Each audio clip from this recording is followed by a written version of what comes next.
This is on future of sales and life insurance industry. I'm very grateful to the panelists, invitee speakers, and our large audience of invitees.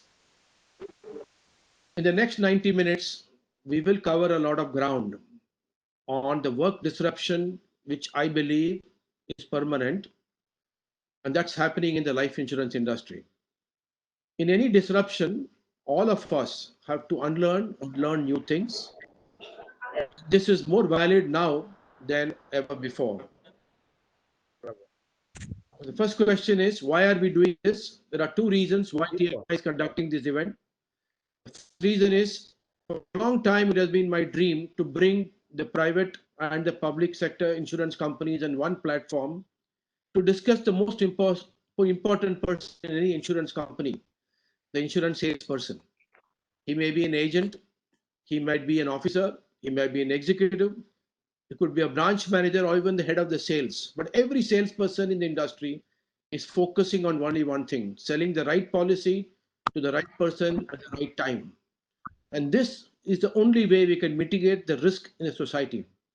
So we are very, very grateful to the insurance salesperson, and this is a tribute to the insurance salesperson. The second good reason for this event is to discuss two positive outcomes of COVID. All of us know the negative side. This is the positive side is, first of all, there's a lot of sudden interest in term policy. I think many of the insurers in this room will acknowledge that. But more importantly, there's a revival in the attractiveness of the insurance sales profession. Till date, we have always been worried that insurance sales is not a very coveted profession. I believe this will change forever, partly due to two reasons. One, digital selling and remote selling. And that's very good news for us. Now, I quickly want to introduce our panelists and invitee speakers. The panelists have been asked to speak more at the industry level, while the invitee speakers have been requested to share their own experience. To prevent duplicity, what we have done is for each panelist, we have given them a set of questions and they have the freedom to choose whatever way they want to answer the questions. And similarly, for invitee speakers, we have selected one question and we requested them to speak on that topic. To begin with, my introduction to Sushil Kumarji, very, very dear friend of mine, and I've known him for a few years when he was in Hyderabad. He is currently the managing director of LIC since March 2019. 35 years he has been with LIC. It's been a very illustrious career, including he was the MD of LIC Mauritius. Recently, he has been inducted onto the board of Axis Bank. He has a master's in economics, a university rank holder, and completed various management and leadership courses across India and abroad. When I asked him about him to many of the people, his friends and colleagues, these are some of the words they used to describe him. He's very analytical, affable, humane, jovial, open-minded, and most importantly, he's an avid reader. He reads constantly. He likes to travel. He likes nature. Sometimes I wish I had a boss like him in my life. He's a total family man. His wife is a homemaker. His son is a lawyer practicing in Mumbai, and his daughter is a doctorate. Welcome, Sushil ji. The second person I'm introducing is Shobha Ratna. Shobha is recently got promoted as a Chief Operations Officer, and she continues to head HR and training in Aditya Birla Sun Life Insurance. So Shobha, it's a very, very warm welcome and a very special congratulations to find somebody from HR to move into COO. I'm very, very happy and very proud of our association with you. She started a journey with Aditya Birla Group in 2008 and joined BSLI in 2014. Her professional experience also includes a stint of 12 years at Hindustan Unilever with a year in HUL Unilever in London. Interestingly, she holds a bachelor's degree in civil engineering from NIT Calicut and a master's degree in personal management from TIS. Her husband is also CEO of JSWT. She's in grade 11. She's very fond of basketball, and I'm told that she represents the school and district at various levels. Her ambition is to represent India at a national level and play at NBA someday. Our very special wishes to Aditi. Shobha also enjoys reading and staying fit is the mantra of her happiness. She enjoys playing Sudoku. The next person is a very, very dear friend of mine for several years now, from 2007 or 8. Jeet Das is now the CHRO of ICICI Prudential Life. He started his career in 1995 after XLRI and has been with ICICI Pru for last over 20 years now. Currently heads HR, operations and customer service, admin, infrastructure, IT infrastructure and CSR. I think it's more similar to COO position, as I can see. When I asked about him to some of his friends, these are some of the words they used to describe him. Jeet is one of the simplest, genuine person one could ever meet. Someone who really cares for his people, and because of his attitude, people do extraordinary things for him. Phenomenal networks. I think he will be one of the rarest bosses where someone who has worked with him, with where anyone could have worked with him. He always will keep in touch with Jeet. He has he has a great ground sensing and a brilliant political acumen. He reads a lot, intellectual, and as one of the best leadership trainers. He loves his food, and I'm told he likes his wine and whiskey, which goes along with it. Has an equally, if not more, talented wife, two lovely boys, and I'm told his favorite city is New York City. Welcome, Jeet. Ravi is one of our group CEO, chemical engineer from BHUIT, PGDM from IIM Calcutta. Over 20 years, he's got a cross-functional experience in consulting, learning science, and leadership. In my mind, Ravi is one of the world leaders from India on learning science. Is presented in various international forums as a speaker. He has been part of TMI Group for more than 25 years, and he has built CNK, one of our learning science company, into one of the leaders in content development. His current interests include modeling skill building initiatives to help employability of youth, especially underprivileged youth. And he's also involved in global capacity building for governments like India around the world to deliver better value to citizens. He loves science fiction and is avid crossword solver and an institution builder. Mr. Muralidharan P. is the additional executive director of marketing for LIC. Mr. Muralidharan has just recently taken over as additional ED for marketing on 1st of June. He has also been in LIC for a long time from 1985. He's a science graduate, postgraduate in English literature from Kerala University. His interests include reading books about human behavior. I didn't know this, Mr. Muralidharan. We will spend a lot more time talking about this when we meet. He reads books on management. He listens to music, photography, and nature. Most importantly, for a Tamilian, he speaks fluent Hindi, and he's also a very good singer of Hindi songs. This is what I'm told. I think Vinit Tyagi, I think he's the HR head of Vice President HR head. I hope he's there. I think he had some personal emergency, but I would like to welcome him. Peter is there, Vinit, today? Not really. Pardon? No, we are missing him. All right. So anyway, Vinit was supposed to join. Maybe his question will pass it on to somebody. The next invitee speaker is Prasad. Prasad is the head of sales HR in Aditya Birla Sun Life. A postgraduate diploma in business management. He started his career in 2000 and worked very quickly up with companies like Coca-Cola, Samsung, and he has been with ABSLI for the last 8 years. He is now heads the entire sales HR. Recently, he also got promoted. Congratulations, Prasad, and welcome. We are very proud of our association with you. Prasad is very passionate and an action-oriented person. He has brilliant understanding of the sales force and delivered large recruitment projects and implemented strategies to significantly reduce attrition rates in Salesforce. So he is one of the key persons. We would like to hear from him about the work ABSLI has done. Out and out people person and easily approachable and a problem solver. The last person on an invitee speaker is Jai Balan. Jai Balan is the head of human resources at Bharti AXA Life Insurance. He's got 15 years of experience in HR domain on consumer goods and manufacturing sector. That's very good, Jai. I didn't know this. And in also blue chip companies like Marico, Colgate Palmolive, and now and also Aditya Birla Group. He holds a graduate degree from Sydenham College and also a master's in personal management. So currently the whole context of the way we've set it up is also that we are in change times, we are in difficult times, we are in interesting times, and sometimes we are in frustrating times. Okay. So how do we perceive at TMI perceive these times? Okay. Um, just Currently in the change times, even though we've completed the first quarter, the business plans of resources required from our customers is still not clear. We are under severe pricing pressure on renewals, and also our cash flows have been impacted.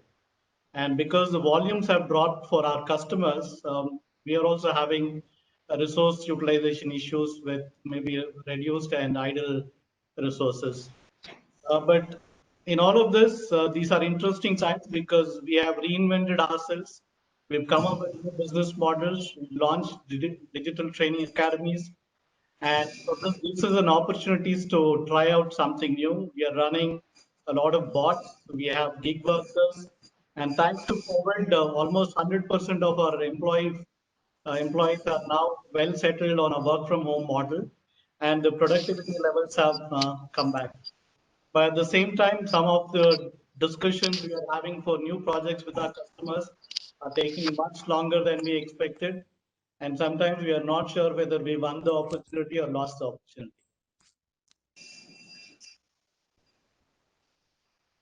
So the question, because of this 3-month lockdown and the impact and the future, the way we see, the question which is there in everyone's mind is there a fundamental change?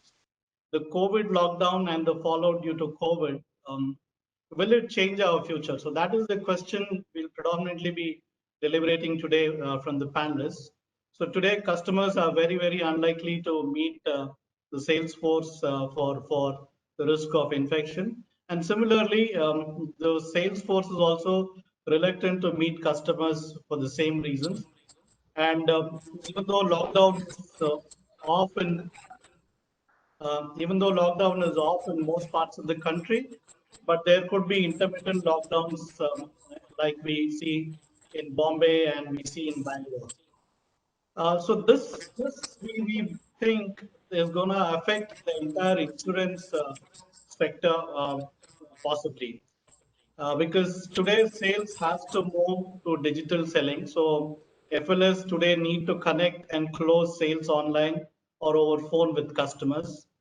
And when we went into lockdown, there was already a large sales force in the insurance uh, sector who need to be today upskilled so that their own skills to sell digitally get honed and they become more productive. And this is probably the best time for the insurance industry to figure out whether the specifications for recruiting a sales executive need to change, and even the hiring criteria and the hiring process is it required to change. So as part of this, we did a quick survey by speaking to about 400 odd insurance sales guys in terms of what does the people on the ground thinking and feeling in the current lockdown and as the lockdown got opened up. Okay. So we predominantly spoke to people with experience from 1 to 5 years, but bulk of them are between 2 to 4 years of experience. We also made sure that we spoke to the banca channel guys and the agency channel guys. And we have some interesting findings from this survey. Good news, I'm sure the insurance heads in the panel and in the audience will be very happy to note this. 50% of them have already started working from May itself. But something which stood out as regards agency is that 54% of them don't want to venture out yet. Okay, so they think the chances of infection are very high, so it's not worth it, so we should hold. 65% of them believe that the old ways of generating leads to sell new policies will not work going forward. 73% believe that customers will not agree to meet with them for pitching. But for closing, those in the agency believe, 47% in the agency believe that they will be able to have one meeting to close with the customers. In the case of banca, that percentage was 35. Finally, the question we asked them is, okay, with all of this, what is your confidence levels of meeting your targets? Okay, so 49% said yes, we will quickly be able to meet target because currently in the current situation, the insurance cover and the fear is increasing the number of enquiries we are having. So we should be able to quickly make up for the lost time. But 17% said we are not sure whether we'll be able to meet our target. So with this as the context, like Murli introduced in the beginning, we have already identified the questions which we wanted our panelists to speak and enlighten us on. So I go to Mr. T.C. Sushil Kumar, Managing Director, LIC. Sir, the questions I request you to please address us on. What is the status of the life insurance industry post-COVID? What are the market responses to COVID? Has the sales revived after lockdown is opened up? What is the likely impact of remote working and work from home on insurance consumers? Because even all the customers are on work from home. And did the COVID fear increase term life policy penetration? And do you feel that the industry will change the way they sell insurance? And if it is yes, what are the broad level changes you anticipate? And what will be the implementation challenges for large insurance players like yours? Sir? So these questions will be on the screen, sir, so you can please respond. Over to you, sir. Yeah. Am I audible? Yes, sir, you're audible. Okay. Thank you very much. Good afternoon. I thank Murli and TMI for inviting me for this wonderful session. The topic chosen is absolutely relevant. This is the question we ask every day during the last maybe 100 days when we are most of the days we come to office. That's a difference. That's between some of them sitting on the other side. We come under essential services. So after the first phase of lockdown, we are there in office every day. This is something which the situation now, whether it is difficult, interesting, or frustrating, I think it's a combination of all three. This is something which we have not faced in our lifetime, absolutely unprecedented. We have gone through many calamities in some part of the country or the other, but this is the first time we are facing something global where the mobility restrictions are also extremely high. In this sort of a situation, when a large number of population is at home, uh, literally worried of what is happening around, I know most of the sectors will definitely have very challenging times. Fortunately, insurance is one sector where people really believe that something good will happen in the days to come. Simple reasons. The When there is a pandemic of this kind, the awareness about insurance, the very thought about insurance, will bring some improved awareness among the population. Awareness level is something which is really going up now. If you look at the immediately after lockdown, what happened? The month of April was extremely bad for the insurance industry as a whole. We showed huge minus. May was slightly better, and if I look at June, for the month of June, on at least on the individual side, we were able to show about 17% growth for LIC, and the industry has shown about 2 or 3%. I mean, other companies have shown about 2 or 3% growth.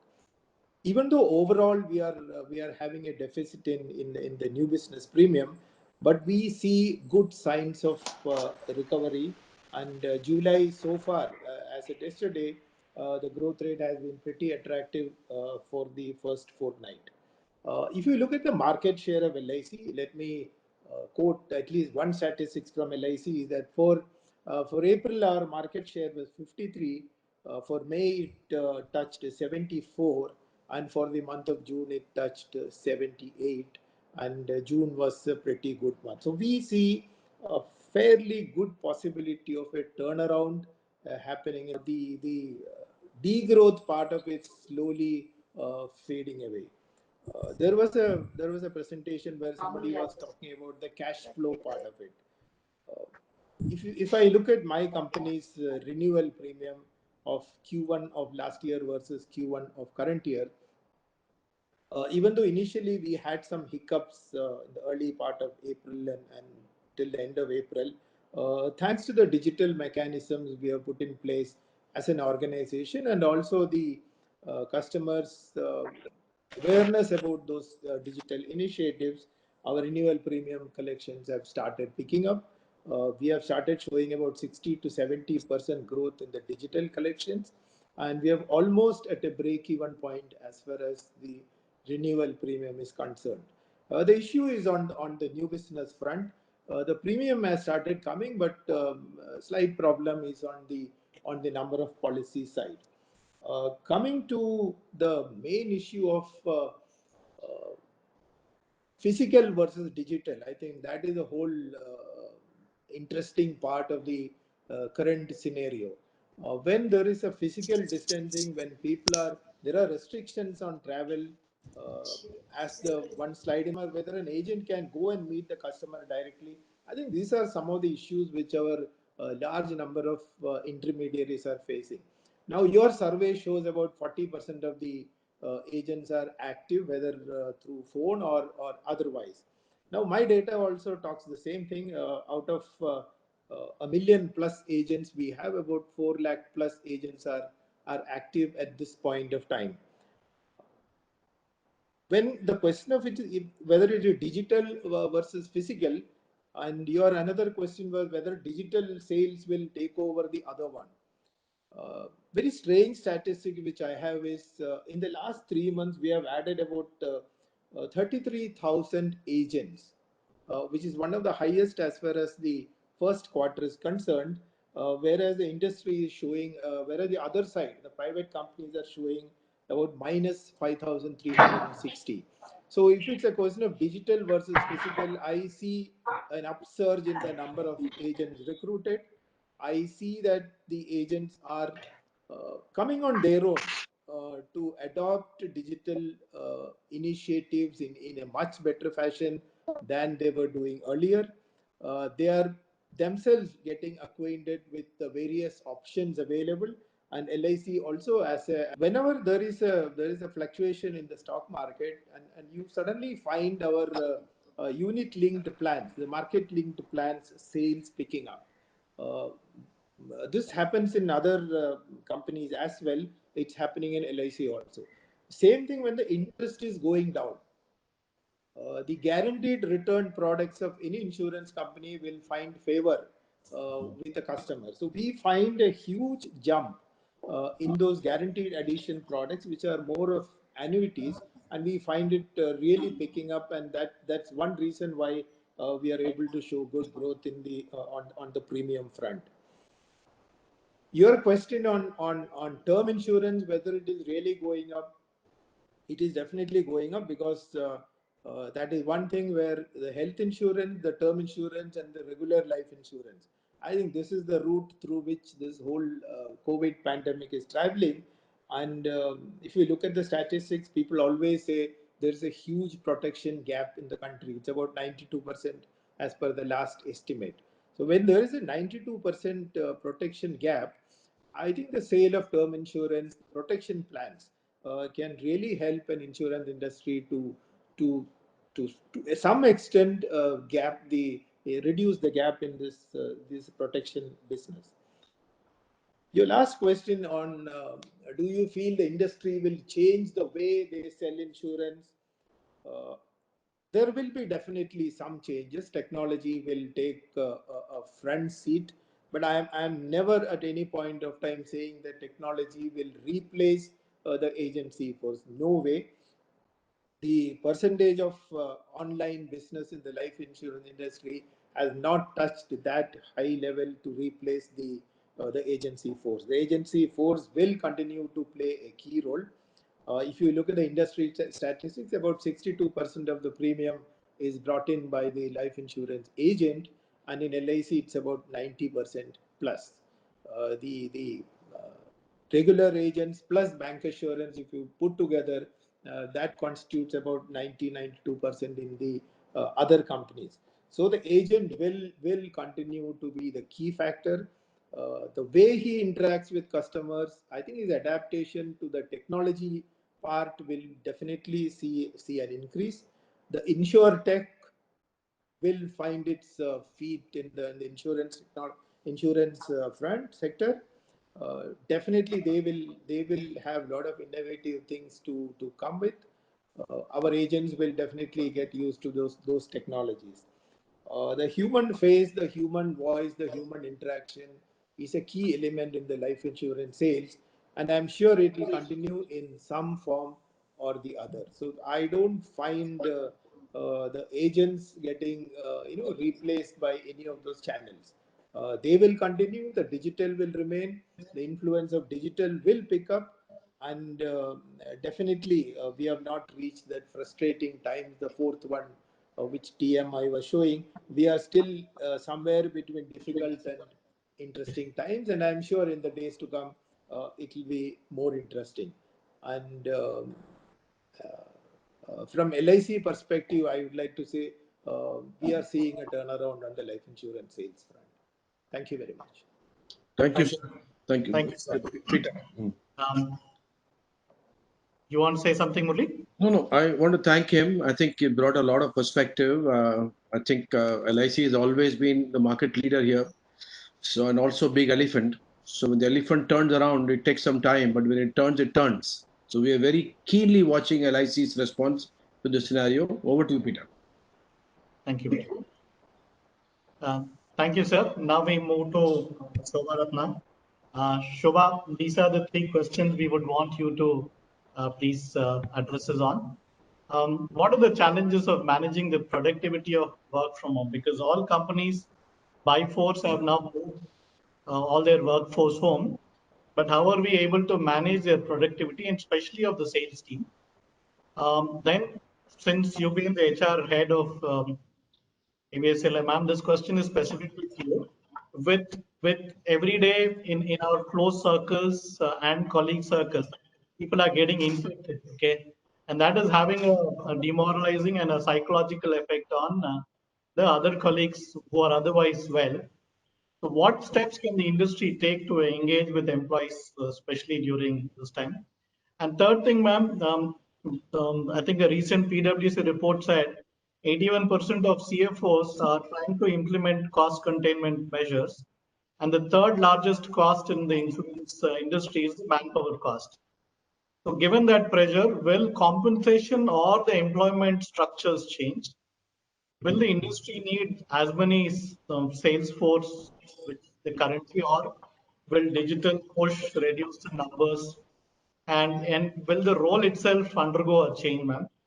And if the role undergoes a change, then the hiring criteria and the whole process around hiring, will it undergo a change? So those are the questions for you, Shobha, if you can respond. Very good afternoon to everyone on this seminar. I'm extremely delighted to be sharing this platform with such esteemed colleagues from the industry. Thank you, Mr. Murli, for giving me this opportunity and share my thoughts and perspectives. It's indeed a privilege. And the topic that you've chosen is really, really pertinent. And I'm sure all of us in our own organizations, in our boardrooms, meeting rooms, etc., we are debating this. Before I get to the questions, I just wanted to share a few thoughts, which is really what are some of our reflections around what is this. So I said before I start off answering your questions specifically, just wanted to share perspective around how do we look at this situation that is around us, and what are some of the things that are here staring at us, and all of us as industry need to really take a look at. The times we are in right now are truly unprecedented, and I'm sure all of you know that. The pandemic and the lockdown has forced us to rethink, operate, and manage work very differently. While there is one school of thought that wants us to believe that life will become normal once the vaccine comes, There's another school of thought which is seeing this as a larger social crisis, an outbreak of a real great volume with financial crisis and hopefully eventually even political crisis, which will take a long time to go away. And genuinely, hopefully, post this, some new rules and new behaviors, new cultures, new societies will get formed. I'm sure each of us who's all around on this conversation are eagerly looking at the news, media, and our own organizations and evolving strategies as we go along. While what we have experienced with this, pandemic is unprecedented, what it has also revealed about us as a human race is remarkable. It has established that in all of us lies the ability to reframe, the capacity to be resilient, and of course, have a very strong resolve to move forward. I'm sure each of us in the last 120 days have undergone so much change, which, when I actually look back and feel, I get goosebumps. The amount of stuff that we've been able to do in the last 4 months is amazing. True, true. And if I really look at ourselves closer home and just look at, let's say, the closer sector of life insurance and let's say the insurance sector largely, I think the whatever we have done has been really, really remarkable.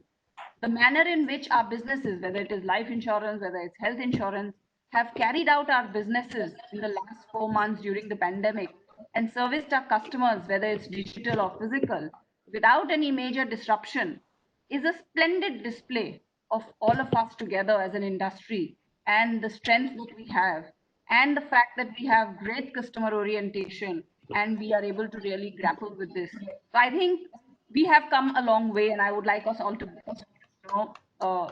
believe in that. As they say, history repeats itself in many ways, and there's one thing that history teaches us. It is the infallible truth that in every crisis emerges an opportunity. And that's absolutely indisputable. I'm sure all of you will agree with me. Every crisis obviously poses a lot of opportunities. And obviously, it leads to the emergence of new and great companies. Some people leverage this opportunity, some people don't. And end of the day, legends are created in the world of business for all those who are able to carry forward and move forward in this opportunity. Why am I speaking about this crisis in a little bit more in detail? It's because I think for all of us in this industry, a couple of shifts are happening, which I think if we really acknowledge this, here is an opportunity for us to convert this crisis into something very, very meaningful. Our friend Mr. Sushil Kumar touched about the whole shift that's happening in the consumer behavior, and I think Mr. Murli also talked about it. I think I'm seeing two mega shifts that are happening. I think first is the fundamental realization, which is really around the importance of life and health. Linked to that is the awareness of insurance, whether it is increased awareness around protection, whether it is increased awareness around health insurance, whether it is increasing awareness around traditional products. I think there is fundamentally a larger awareness that we see around insurance. And I think that's a great change that's happening, and we need to all acknowledge that. The second mega shift that is happening, which is what I'm sure all of us are seeing around us, is the mindset shift. It is a shift in the way people now think about their own health. The mindset shift from treatment to prevention. Almost, all of us have realized that even if the vaccine were to come, and if it was to be accessible to us even anytime soon, it will take us a few years by the time all of us will be vaccinated against this corona. And therefore, we all realize prevention is the only cure going forward. And therefore, becoming healthy, staying safe, being healthy, etc., are becoming the buzzwords. And I think that's a huge shift that's happening in the consumers around, and all of us included. And that, I think these two shifts, which is awareness around insurance and the awareness and consciousness around health, are two potentially great shifts that are happening, which are in favor for all of us in this insurance sector. And I think herein lies the opportunity that all of us can acknowledge and really look at. Now, closer home, if you really look at what are the conversations that are happening in all our offices, whether it is whether we in our own corporate offices, whether it is distributors, customers, all of us, what are the real conversations that are happening in our boardrooms, etc. And I'm sure if I really look at What is it that is keeping us all awake in the wake of all of this? I'm sure it's not just the opportunity that we are all excited about, but equally worried about the challenges that we have right now. If I were to really look back in the last 3 months and look at all the conversations that we've had as a leadership team, have we really worked so much around the opportunity in the insurance sector, or really worried about the challenges that we have in front of us? I think it would be the latter. We spent a lot of time around looking at cost, looking at people, looking at productivity, looking at growth, looking at new ways of doing things. I think we are still grappling with the challenge, and I think it's another challenge for all of us, whether we want to convert the conversation from a crisis to really that of an opportunity. But coming to the point which Murli asked me to speak about, which is really all around the challenges that are there.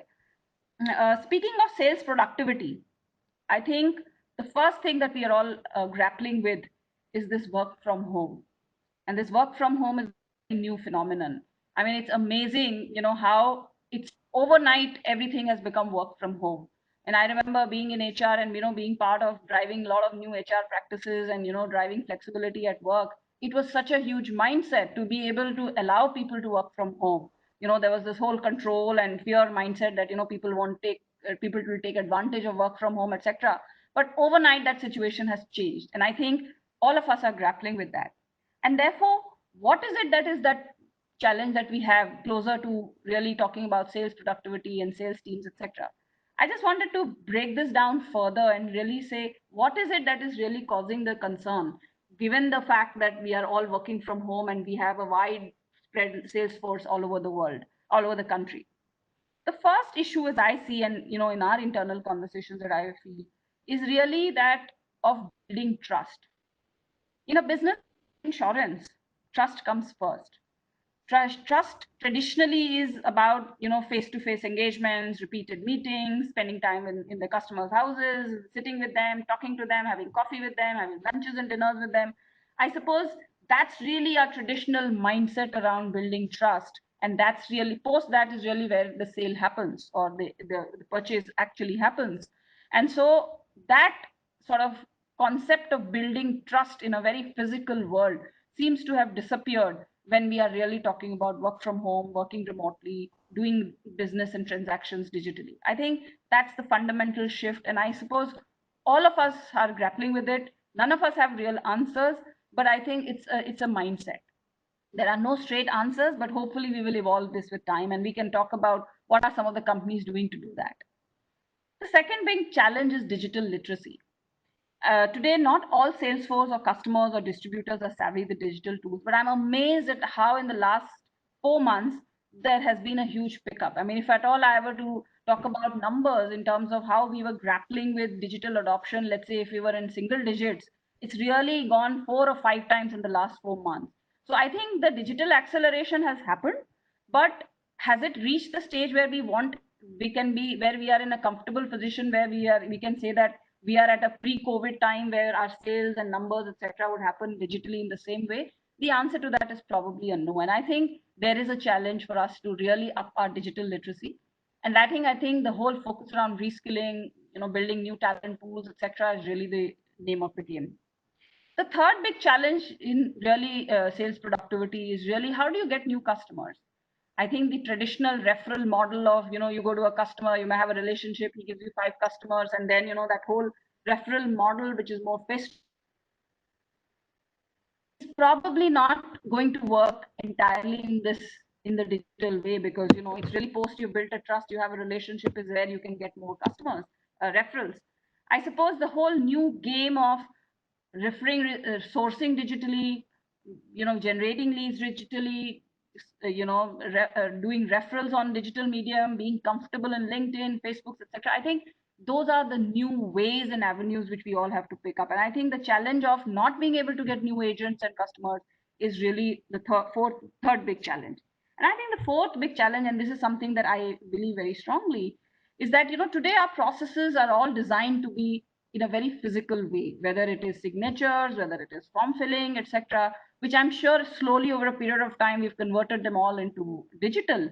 But I suppose there is a need to further simplify so that, when you actually don't have enough time to spend with the customer, you can't have elaborate long processes. So therefore, there is a need to far more simplify not just our processes and transactions, but also our products.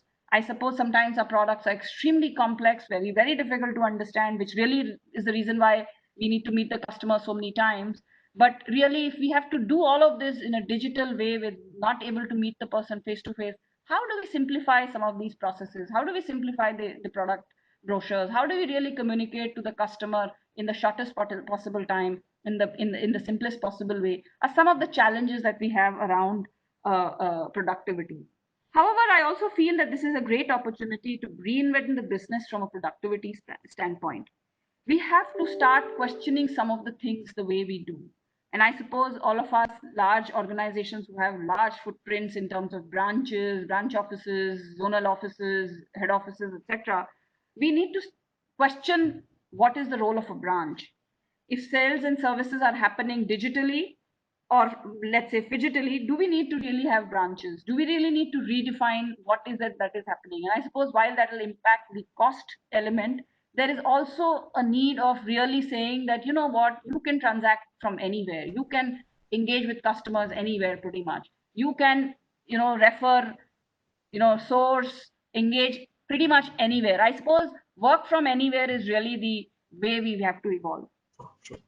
And I think in order for us to be able to do that, there is a huge focus that all of us need to put in terms of reskilling, putting in place, modules, putting in place new processes, new product designs, new product stories, new product engagements, new ways of scouting for customers, as well as deepening our relationship with our existing customers.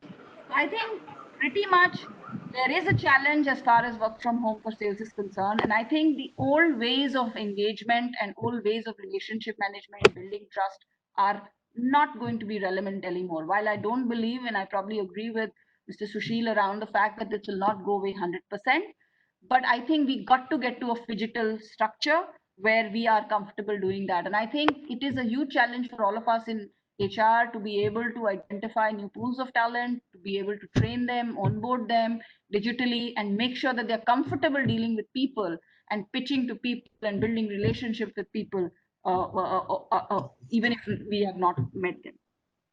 I'll jump to the third question and then come to the second one. On the aspect of costs, I think everybody around the table here, I'm sure, is grappling with this whole question of, ballooning costs and, the COVID situation, whether it is manpower or rent or discretionary expenses. I think the cost challenge is real. I'm not sure if we'll have all the answers right away. But the question of whether we need so many people, offices, back office, etc., needs a significant overhaul. As a senior colleague in the leadership team in my current organization, I'm part of all these conversations, and I do think there is a need for us to review it. I think the big enabler for us in so doing is really the use of technology and use of really, really smart infrastructure, smart technology infrastructure to be able to manage some of these things. For example, in the era of digital sales, do we really need branches? Do we need service executives in the era of self-service, bots, etc.? Why do we need elaborate back offices in the era of AI-based underwriting and claims processing and so on? So practically every aspect of the organization can be questioned. In a digitally connected world and access to information, even we can question the layers that we have, the supervisory layers that we have in any organization, and the value that these supervisory layers add. We probably have to move to an organization that works in a far more agile and collaborative manner without any constraints of boundaries, offices, etc., so that we are far more, demonstrate speed to the market. So the role of corporate offices can be questioned. The management layers, hybrid roles. I suppose all of these are a great opportunity for us as in the industry to really review. So in my view, the cost challenge is real. and is a great opportunity for the CEOs and the HR to redefine the organizational models and create something new. And I suppose over here, we ought to collaborate very well with our regulator and some of our partners to be able to help us. And I think the world tomorrow will be really where we bring in a lot more collaboration and partnership, not just as companies, but also with our partners, regulators, etc., to be able to create something new, which is very, very differentiated than where it is. And I think the old is passe, and we have to embrace the new very soon before we slip back to what I call the normal. And I suppose all of us are waiting, maybe all of this will pass and we'll go back to normal, but maybe there won't be any normal, and we have to really scale up from where we are. Lastly, I think on this whole thing about COVID numbers being increasing and colleagues getting infected, I think that's also a real issue. Not just in offices, I suppose even in our own homes, in our own societies. One apartment has a COVID case, and I think all of us get worried, and we all increase our sanitization levels, etc. So I think this is a real issue. I think health and wellness is really the new engagement. If there is anything, if we can stop everything else, but I think if there's one thing that we ought to do more of in our organizations and communities is really around health and wellness. I think the everybody is realizing that the holistic well-being, which includes both physical and mental well-being, is very important, and this is very, very critical at this point of time. And I think all of us as an industry, and us including ourselves in Aditya Birla Capital and ABSLI, we are significantly increasing our investments in not just health, sanitization, etc., but we are also taking care of mental well-being and the issues linked to stress, etc. These are very, very real issues, and we have to really not ignore it, but make it make it comfortable for people to talk about it. I think one of the things that will not go away, whether it is COVID or otherwise, is I think the role of HR or the role of organizations will continue to be in educating and re-educating and making people more aware, not just to our employees, but to the extended families as well. So right now, as we speak, we are actually engaging with doctors to speak to every family member of our organization. So we have about 12,000 employees. We have a plan to cover even the family members of every employee to make them aware of it, because we've realized that people are getting infected because of some kind of negligence or not being completely aware of things. And I think we have taken it upon ourselves to really, really educate people and make sure that health and awareness, well-being, mental well-being is a very, very important agenda. So I think while we are measuring ourselves on business numbers, we're also measuring ourselves very, very closely on some of these parameters. I think the new norm is really about measuring engagement around health and well-being. In summary, therefore, I would like to leave with three things, just to summarize. I think personally, I feel, and I suppose all of us around here would also agree with me, it's a great opportunity for us in the industry as a sector to increase penetration and, of course, transform ourselves through simplification, better products, innovation, all of that. So I think there's a great opportunity. Second is really about reskilling, rebuilding our talent pool, whether it is who we have existing and sort of reskill and retrain people, or attract newer and newer people and smarter people into the workforce, because really the rules of the game could change. And lastly, I think the third most important point is really around revitalizing our organizations. Cut out the flab, reduce the layers, make our organizations smarter, leaner, meaner, and make sure that we are evolving newer ways of people and managing our organizations rather than be dependent on the traditional ways of doing things. So in all, I think this is a great opportunity to reinvent, revitalize, and re-energize the entire sector, the workforce, and us as an organization to be able to manage this crisis and really emerge victorious. I think the numbers that we see in the first quarter are extremely encouraging. The industry has grown marginally, but I think individual businesses have grown significantly, which is very, very encouraging. And I think if this trend were to continue, so then I don't think we have anything to worry about. It's just that It's really our imagination which will really get us the leadership position. So thank you very much. I hope I have covered the questions, Mr. Murli, and I'm open to any questions from here onward. Thank you so Thank much. you. Thank you, Shobha. That was very exhaustive. I think I'm worried about what Jidwajit Das is going to say. You covered a lot of his points also. Jeet Das, you have a problem. Okay, Peter, over to you. Good evening, Jeet. I think last 3 months, especially during the COVID lockdown, we've read that the digital sales of insurance has shot up to 85% from the level of 20%. Okay. So now that the lockdown is out, and how do you see the next balance year panning out? Will it stay at those levels or will it naturally come down? Also, everyone is talking digital. So in this scenario, does the orientation of the current sales team needs to change to sell digitally? Okay. If yes, what are your views on how to make this happen?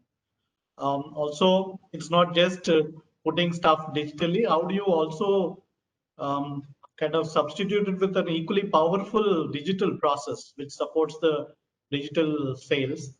How will medical tests, documentation, physical visits, which are so natural in the insurance industry, be handled going forward? I think Shobha touched on this, but historically, we've seen that insurance vertical has not been on the top 3 career options for fresh grads or MBAs. With selling digitally likely to become the norm, will the profile of the candidates change? Will it attract far better quality talent? And would this also open up other target source pools which typically don't opt for this because this is a kind of a feet on street kind of a role, like ex-forces people, retired people, work from home women? So these are the 4 points. Jeet, if you can please.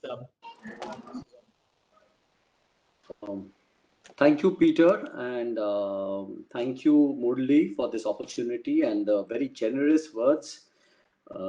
Thank you very much for that. It's, of course, a privilege to be here, and the topic is very apt. Delighted to meet my fellow co-panelists. Well, Sushil ji and Shobha have definitely elaborated, and I don't want to sound repetitive, but I'll try to add and echo all the points they've made, because they're all very relevant points, and I'm totally, I resonate with whatever they have said, and completely agree with all of them. So I'll try to add a bit of color in addition to what they have said. And just to put it in context, of course, in my mind, it's, of course, and all of us know this is an unprecedented situation. Unprecedented for 2 reasons, because never in the recent history have we faced a lockdown apart from a pandemic at the same time. So interestingly, I would say from a people perspective, this is the first time, at least in my working career, that employee health, safety and well-being became the #1 business priority. We always talk about people being important and people being our greatest asset, but this was one occasion where it was a step up for HR leadership across the country to really walk the talk and demonstrate there, and even for chief executives or businesses or institutions, to ensure that the safety and well-being of their employees was given the #1 priority. Having said that, therefore, added to the lockdown, the challenge was the ease with which many organizations, at least the large ones, were able to move into a work from home mode. If somebody were to ask me 5 months back or 4 months back before the lockdown, is it possible that we will be able to operate in a work from home mode, I would have completely rejected that. In fact, we were, I mean, a lot of times this discussion on a work from home policy came up and it never took fruition, because it was seen as, you know, if you are not willing to come to office, that somewhere you are trying to avoid work. So it had a lot of negative connotation of work from home. And anybody wanting to, work at home was seen as somebody who was probably trying to avoid work itself. I think that has fundamentally changed, and I think Shobha talked about it. Having said this, it is, in my mind, it is definitely a reset moment. It is going to reset in multiple ways, and I'll talk a bit about that. Sushilji alluded to it clearly. I mean, in a sense, when there is economic uncertainty, and then there is also the fear of pandemic. It has two impact. One is, of course, we have seen the huge shift in terms of demand for health insurance policies and term life policies. If you look at Google searches, I had some data. I think there was growth between over last year to this year, almost 30% in terms of queries on life insurance search, almost 65% growth in term insurance search. So I mean, the increase in Google searches obviously went up, and across online sales, if you were to compare notes between selling direct to customer through the website or through the web aggregator sites, everybody has recorded increase. So clearly there is a traction for digital purchases, if I were to use that word. And there is definitely a lot of offline research that is happening by consumers. At the same time, however, insurance, from whatever surveys I've seen, still ranks above mutual funds as a preferred savings tool or investment tool. And safety is a very important consideration. Sushilji talked about guaranteed products. Clearly, we see that. And definitely, while markets are volatile and therefore the preference for ULIP seems to be questioned today, but traditional products, while they have sequentially, we are seeing definitely growth in the traditional products and ULIPs as well. But on a year-on-year basis, definitely companies are seeing growth in term. But the more interesting thing, rather than looking at new business premium, would be to perhaps look at sum assured, because ultimately that is the proof of pudding of a life insurance industry. So the interesting thing is, if you were to look at retail sum assured, whether it's for the month of June or whether it's the month of for the quarter Q1, growth over last year, there has been quite a significant growth, almost 24% growth in retail sum assured. So obviously more insurance is being bought in terms of the cover, the life cover or the mortality charges that are being paid. And definitely we see that for Q1 also, almost 7% growth as per the numbers that I saw from what the IRDA site. And on a total sum assured, while there has been a slight degrowth because of the renewal impact and the group policy, perhaps it is still improving sequentially in June. So overall, clearly we are seeing the shift towards whether driven by anxiety, driven by better awareness. Definitely there seems to be a demand for protection, and while sequentially we are seeing demand for the savings policies as well. So if I want to now just quickly cut across to the policy life cycle, if the three important questions that we heard from customers is that they definitely want life insurance cover, but they're wary of face-to-face meetings. This is customer voice. There were a lot of queries about whether life insurance policies will cover Corona or not. And definitely there was a need for contactless service. If I were to look at the whole origination and the purchase and the onboarding process. So companies have definitely innovated. And while the digital journey is not new, many companies started on the digital journey for the last 5-7 years. So the good news is that practically the entire, from onboarding to claims, that entire cycle was largely digitized. So most organizations were able to move to giving digital enablers to policyholders across the policy life cycle. And it's a 24/7 service, because the moment you digital is 24/7, because there is no individual involvement. But a lot of effort, I think, had to be taken to ensure the anxiety arising in question in customers' minds were getting taken off through proactive and both reactive communication. The good news is, at this point in time, if I were to think about the one very key issue was the whole customer declaration form signature. I think the regulator was very proactive in allowing for OTP-based login. That ensured that a large number. So we saw a big growth in terms of jump in digital customer declaration forms. In fact, it went up highest in April and May, and it fell in June. So we have to sustain it. And whether it's As a business, we've always been trying to encourage e-insurance. The regulator has started that, and paperless logins. So to that extent, pretty much every metric on which, if you look at digitization, whether it's paperless login or e-insurance, credit without actual term policies being printed and dispatched, because obviously you could not dispatch due to postal challenges, digital CDF and digital payments, all of these went on a big uptick, and hopefully they will sustain. It's too early to say whether they will sustain, but it has definitely shifted. Since there was a specific question and question 3 on underwriting, obviously this has been a big bugbear for me personally, because the growth in protection means that obviously a certain, given our underwriting policies, while we try to move to tele, medical still remains constrained because of COVID fears. Customers are unwilling to go to medical centers. Even if the technician or the doctor is willing to visit you at the residence, it is a problem, because housing societies, resident welfare associations do not allow them to enter, and sometimes they're even pulled away for COVID duty. So this remains a challenge. So while I think on the tele side, a lot of innovation happened with both outbound capacity being ramped up, and we also started inbound telecalling, so the customer can call up and do a tele interview, or in this context go through the underwriting process. That we were able to shift. I think doing the physical medical has still remained a challenge, and there is no immediate answer to that. But though we are trying to figure out through stratified risk profiling whether we can, for certain segments of customers, try to move them to tele or not, and this is ongoing work. But the other part of it has been obviously some of the developments that have happened on document submission.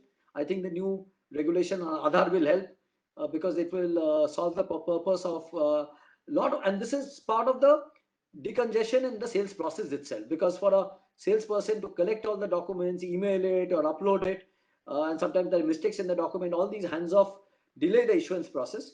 I think wherever we are able to try to use either different kinds of surrogates or help in ensuring through other digitization programs where we can tell the salesperson what exactly are the documents and the accuracy of the documents.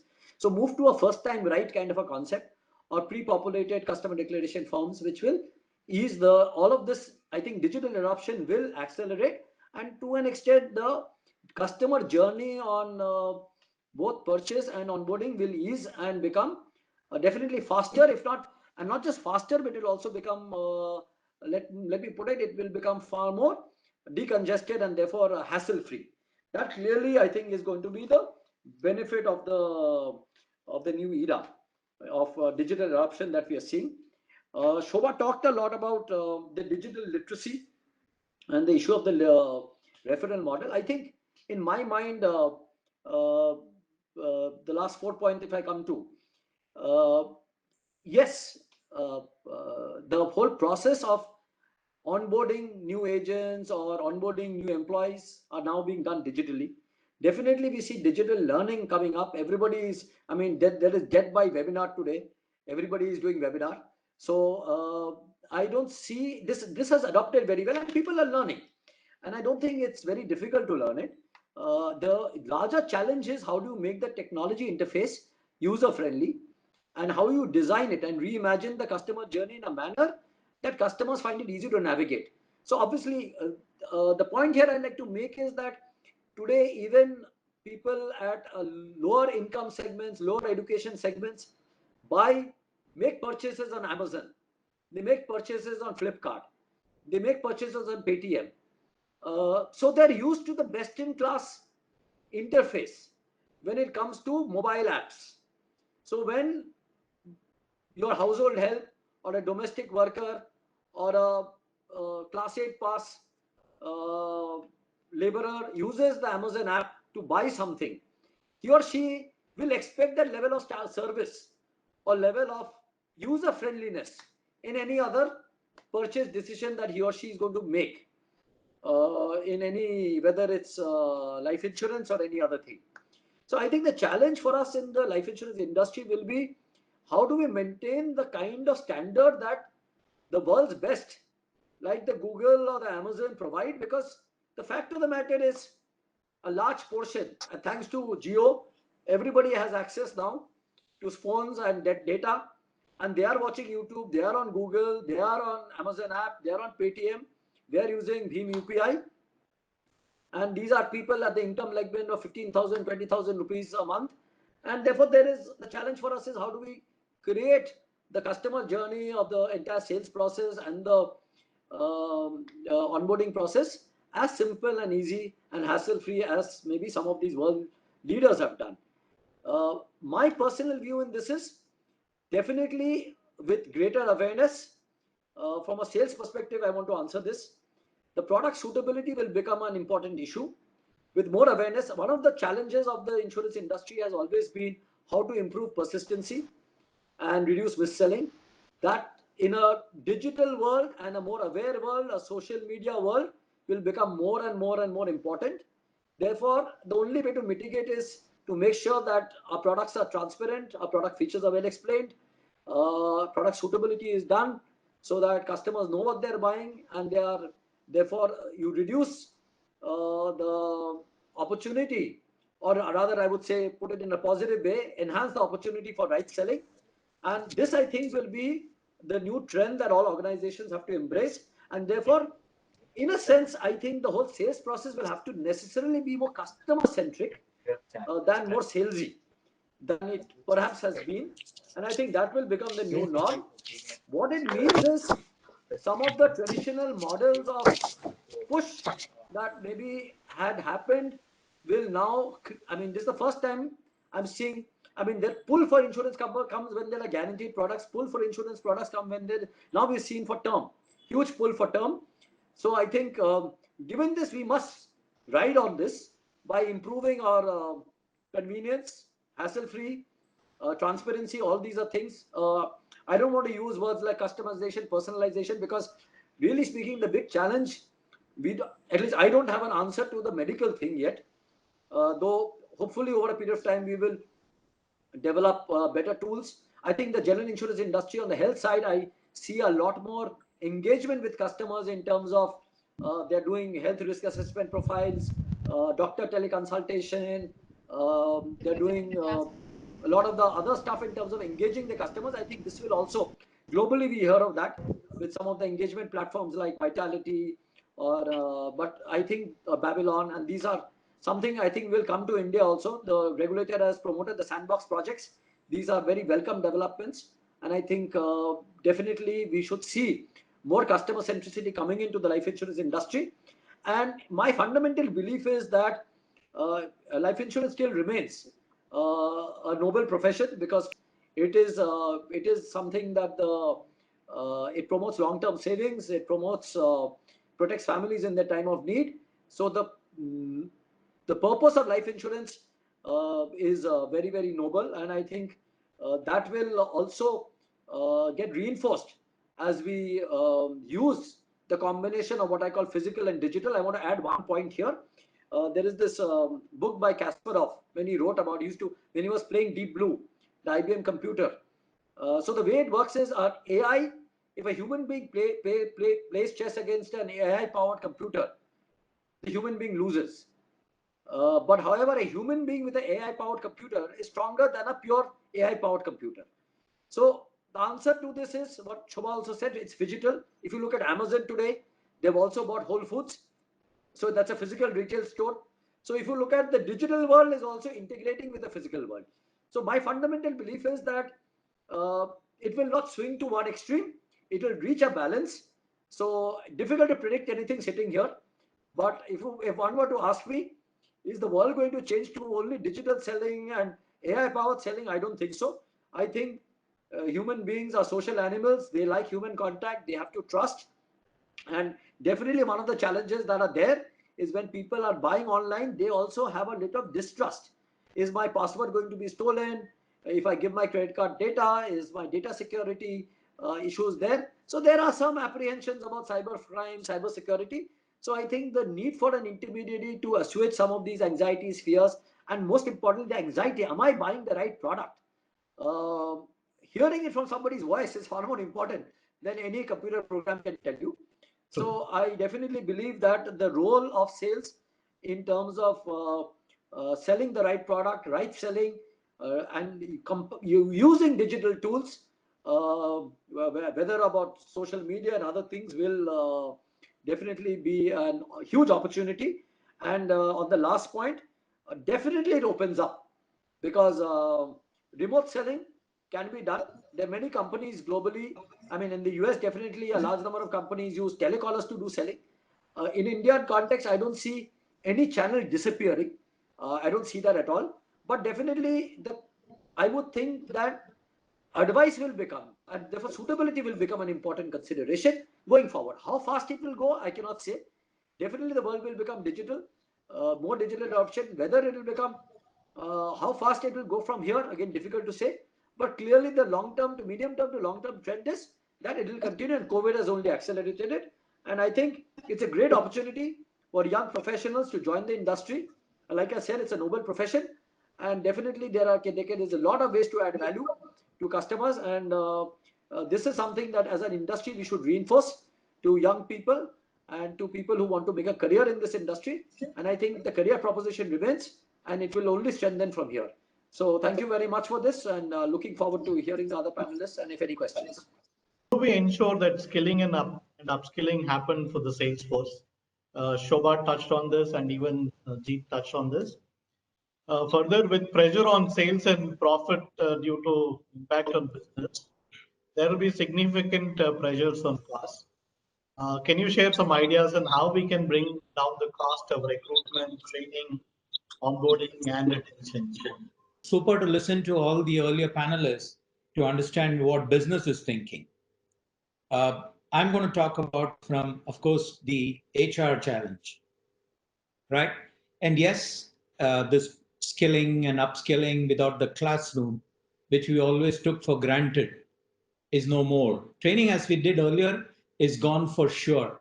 We have spoken to almost all the large insurance companies, not just the insurance companies, the banks, the NBFCs. Nearly everybody is agreeing on one thing for sure: training as earlier is gone. No more batching of people coming into a location. There's a problem of classroom, hotels for out of station people, food, travel, all that is gone. I think that's the simple change that has happened. But I think the bigger change that we are seeing and what we are hearing, and this will only accelerate, is that shift from training to learning. I think the agenda will shift to the learner.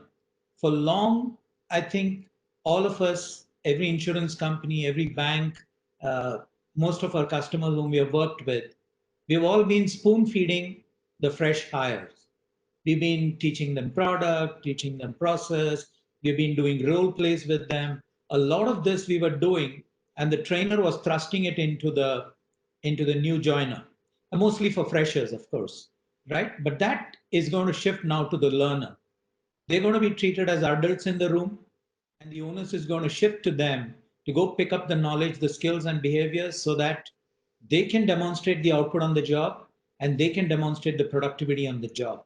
This shift is already begun from many of the customers in insurance sector we are talking about and talking to, and this is only going to accelerate in my mind. So that brings me to the next point, that we are going to look at a blended delivery. Will the training go away completely? I don't think so, because there is a role for the trainer. There is a role for somebody like a guru to transfer some stuff into the Shishya.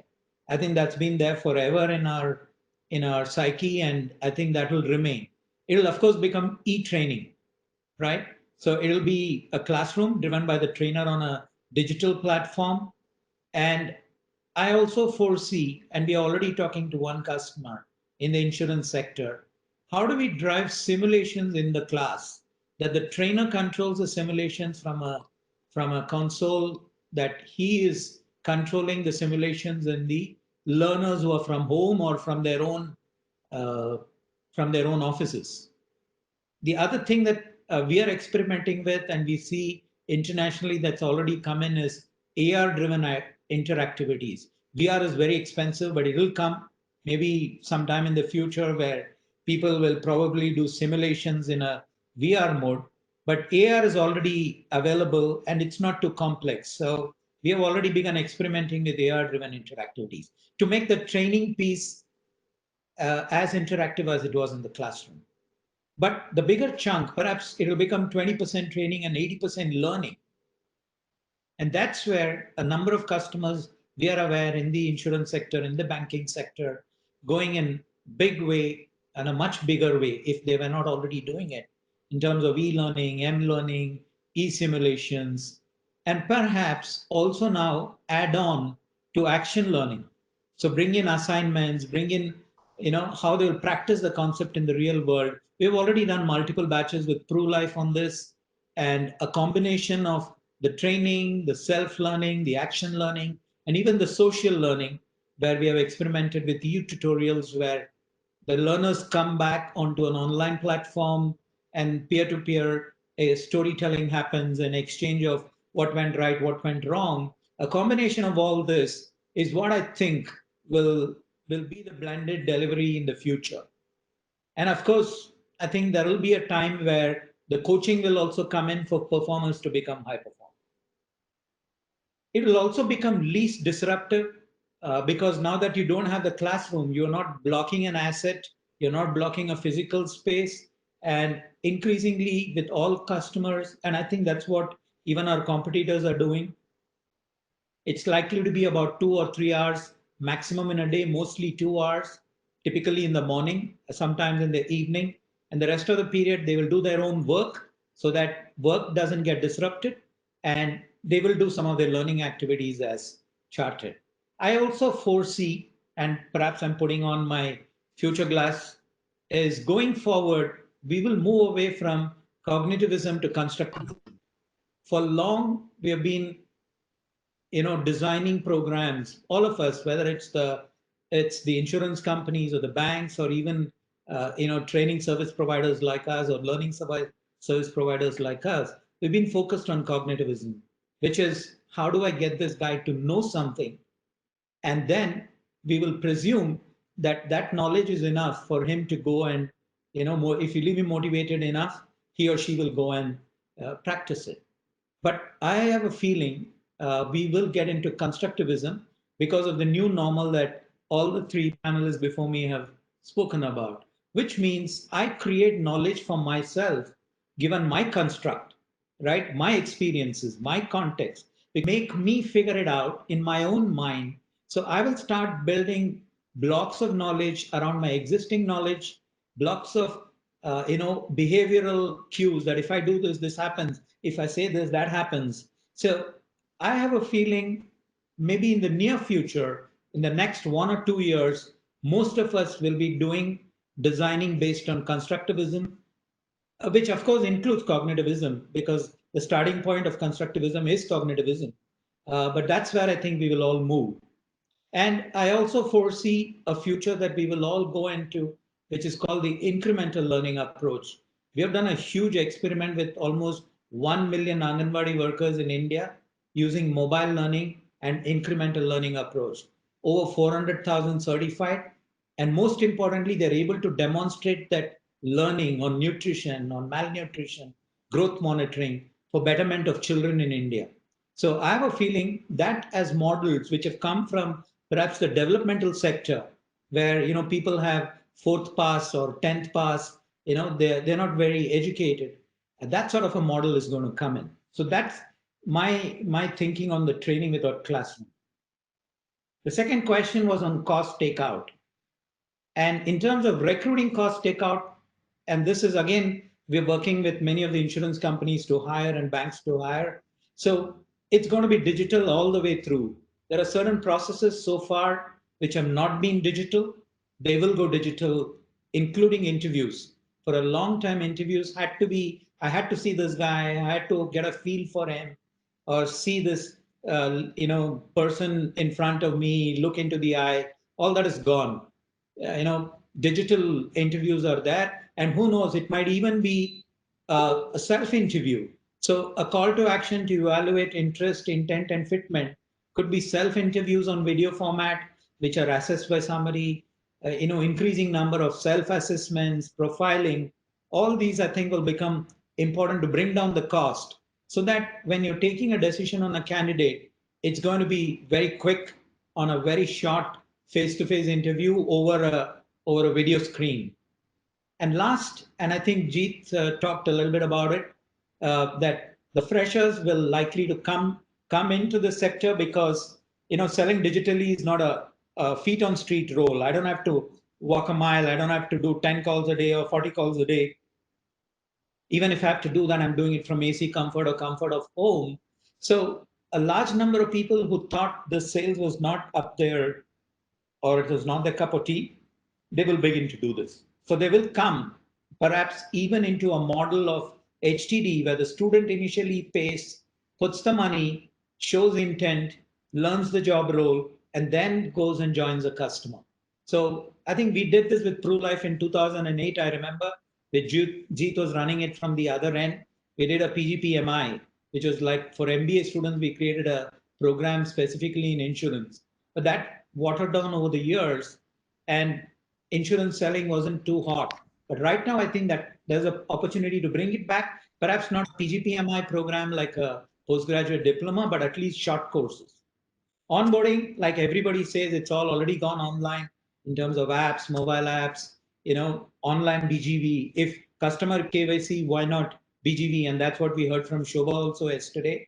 And we are also seeing, I think bots will come in a big way to replace FTEs in the HR or outsourced partners.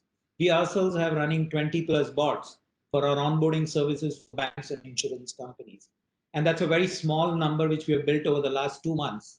And I'm sure by end of the year, we'll have hundreds of bots running, replacing people and doing some of the processes. Could be on onboarding, could be on, contacting for a data insufficiency or, checking out on a chat bot, intent to join or interest in a job role. All those are coming and that will bring down the cost again. In terms of training, I already spoke, the big cost of training saving is going to be take away the, the whole classroom piece and the hotel piece. That will take away 50 to 55% of the cost. We model this for a bank, a large bank, and we have asked them for 55% lower cost than previous year. Even with PruLife, when we have modeled it, we have been able to bring down the cost dramatically from taking away this piece of cost. And the blended delivery, the shift to learning instead of training, all these will bring down costs. And I also foresee maybe very quickly, many models come up. It could be an insurance company's trainers using a partner like ours content. It could be a partner's platform like we have TMI Virtually, which has got everything in it, and they bring their own trainers and content. Or it could be granular training. We just give, for example, for one of our customers, we are creating a module, lead generation using Facebook. That's the only 1 2-hour module with some e-learning, with some action learning. That's all the customer wants. They don't want our old digital sales program. So I foresee that that's going to be other model that's coming up. And of course, the incremental learning model. The last question was on retention. I think this 30, 60, 90 comfort calls, which we do for many of our customers, works very well. The 30th day, whether they're checked in well, 60th day, whether they're connected with the brand, and 90th day, whether they begin performing. And that will bring down the retention and obviously reduce the cost. About engagement, I think Shobha spoke a lot about it, especially the work from home. How do we manage these remote teams? How do we motivate them? I think that is something that perhaps will go digital again. E-huddles, perhaps, storytelling over WhatsApp. We have done this very interesting in Swachh Bharat of storytelling on WhatsApp and also putting it into a knowledge platform. And perhaps a mobile community of practice, where sales guys in a region or sales guys around a particular product get together and form a community of practice and encourage each other, all over mobile, of course, and encourage each other to perform. And the last piece on retention could, of course, be performance analytics. We are able to see a lot of trends and patterns when customers share data, not just putting them in buckets, but figuring out that performer of one. What we see is if you put them in a bucket, you're actually removing the identity of this person and figuring out what is right about him or wrong about her or right about her and what's wrong about him. So can we view each person as an individual?